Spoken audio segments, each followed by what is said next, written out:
Le prochain pays où le président chinois se rendra après l'Équateur est le Pérou pour les rencontres de l'APEC.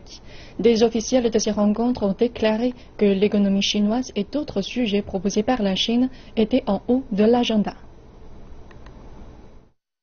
Les vents contraires pour le commerce mondial deviennent plus forts. Avec une décélération de la croissance pendant 5 années consécutives, les experts disent que c'est entré dans sa pire période depuis les années 80.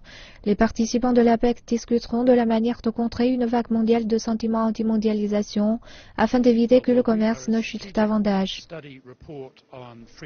Il y a des rapports sur nos suggestions concernant le partenariat de libre-échange Asie-Pacifique qui a été proposé par la Chine l'année où la Chine a accueilli l'APEC il y a 2 ans. Il sera proposé aux ministres demain et je pense qu'ils seront ravis de le voir. Ils nous donneront des recommandations. Nous espérons encore une fois qu'ils pourront discuter de sujets qui donnent une opinion sur la mondialisation d'un point de vue de la Chine et nous rappeler plusieurs grandes choses qui ont commencé en Chine comme le plan de connectivité. Traditionnellement, les économies de l'APEC à croissance rapide ont connu un ralentissement marqué dans leur taux de croissance ces dernières années, avec des projections de croissance de la région pour 2016 et 2017 plus faibles que la moyenne mondiale. Les experts étudient l'expansion et la transition économique de la Chine, puisque le pays a été le moteur de croissance du bloc.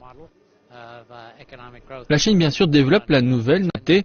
La croissance économique dépend davantage de la consommation des ménages, davantage du secteur des services et je pense que ça fonctionne plutôt bien. Je pense que si la Chine tient une croissance de 6,5%, cela serait une importante contribution à l'économie mondiale.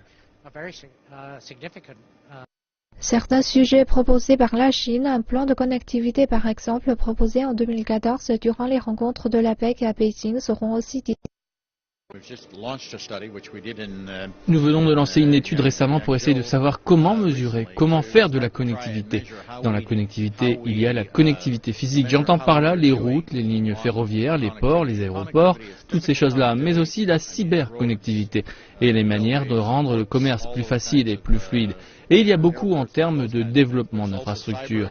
La Chine a bien sûr, vous le savez, l'initiative Une ceinture qui est une importante initiative d'infrastructure et cela est un important sujet parmi les discussions sur la connectivité.